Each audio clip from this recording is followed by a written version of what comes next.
দাহানি কিচেনে আপনাদের অনেক স্বাগত। আজ একদম দোকানের মতন স্পাইসি ক্রিস্পি চিকেন বানিয়ে দেখাবো। একদম দোকানের মতন বাইরে থেকে ক্রিস্পি আর ভেতর থেকে সুপার সফট চিকেন কি করে হবে সেখানেই দেখাবো। কিন্তু সাথে সাথে দোকানে একটা স্পেশাল সসও দেয়, সেটাও বানিয়ে দেখাবো। প্রথমেই দেখাই চিকেনটা কাটার একটা টেকনিক। এই টেকনিকটা দেখাচ্ছি কারণ এই টেকনিকে কাটলে চিকেনটা একদম জুসি আর সফট থাকবে। আমি একটা ব্রেস্টের পিস নিয়ে নিয়েছি, এটাকে মাঝখান থেকে কেটে পাতলা করে নেবেন। একটু ধার দেখে ছুরি নেবেন, তাহলে কিন্তু কাজটা করতে আপনাদের একটু বেশি ইজি হবে। এখন দেখুন চিকেনের গায়ে সুতোর মতন লম্বা লম্বা দাগ আছে। যেদিকে সুতোর মতন দাগ আছে সেই দিকেই আপনাদের কাটতে হবে পাতলা লম্বা স্ট্রিপের মতন। এরকমভাবে যদি কেটে নেন আপনাদের চিকেন কিন্তু সুপার সফট হবেই। এখন এটাকে অন্য একটা বলে ট্রান্সফার করে নিচ্ছি। দিয়ে দিচ্ছি 1 টিস্পুন আদা রসুন paste, white pepper powder, black pepper powder, 1 teaspoon light soya sauce, 1 teaspoon vinegar, salt। সব কিছু দিয়ে ভালো করে মেখে 1 ঘন্টার জন্য এটা ম্যারিনেট করে রেখে দেব। চিকেনটা ফ্রাই করার আগে একটা ব্যাটার বানিয়ে নিতে হবে।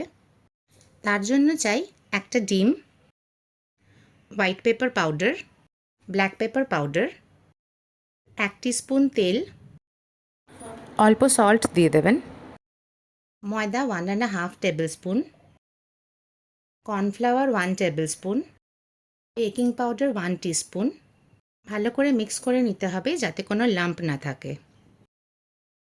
প্রয়োজন হলে অল্প জল দেবেন, ব্যাটারটা যাতে খুব পাতলাও না হয় খুব টাইটও না হয়।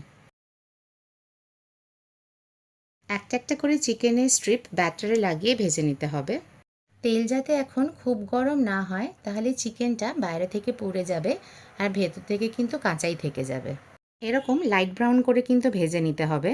এরকম লাইট ব্রাউন করে ভাজছি এই জন্যই কারণ চিকেনটা কিন্তু এখানে ডাবল ফ্রাই হয়। প্রথমেই বলেছিলাম একটা সস বানিয়ে দেখাবো, এখন সেই সসটা বানাই চলুন। একটা কাশ্মীরি লাল লঙ্কা আর 2টো শুকনো লঙ্কা আমি অনেকক্ষণ আগেই জলে ভিজিয়ে রেখেছিলাম। মিক্সিতে ভিজিয়ে রাখা লঙ্কা, 1/2 টিস্পুন ভিনেগার, 1/2 টিস্পুন অয়েল দিয়ে একটা পেস্ট বানিয়ে নেব। চিকেনটা আমার ফ্রাই হচ্ছে ততক্ষণে আরেকটা পাত্রে আমি অল্প তেল নিয়ে নিয়েছি। দিয়ে দিলাম আদা কুচি, রসুন কুচি, যতটা পারবেন এখানে কিন্তু মিহি করে কুচি করিয়ে নেবেন। সামান্য একটু নাড়াচাড়া করিয়ে দিয়ে দেব ক্যাপসিকাম। দিয়ে দিলাম চিলি পেস্ট যেটা বানিয়েছি। দিয়ে দিচ্ছি লাইট সয়া সস আর ভিনেগার। সয়া সস, ভিনেগার আর রেড চিলি সসটা কিন্তু খুব ভালো করে ভাজতে হবে। এখন ভেজে রাখা চিকেনটা কিন্তু আবার করে ফ্রাই করতে হবে। এখন চিকেনটা ডার্ক ব্রাউন হওয়া অবধি কিন্তু ভাজতে হবে। দিয়ে দিচ্ছি red chilli sauce, white pepper powder, black pepper powder. চিকেনটা ভাজা হয়ে গেলে পরেই কিন্তু ইমিডিয়েটলি ট্রান্সফার করতে হবে। সামান্য নেড়েই অল্প একটু গরম জল দেবেন। 1 টিস্পুন কর্নফ্লাওয়ার জলে গুলে রেখেছিলাম, সব দিয়ে 2 মিনিট নাড়াচাড়া করে ভেজে নেব। আমার স্পাইসি ক্রিস্পি চিকেন রেডি।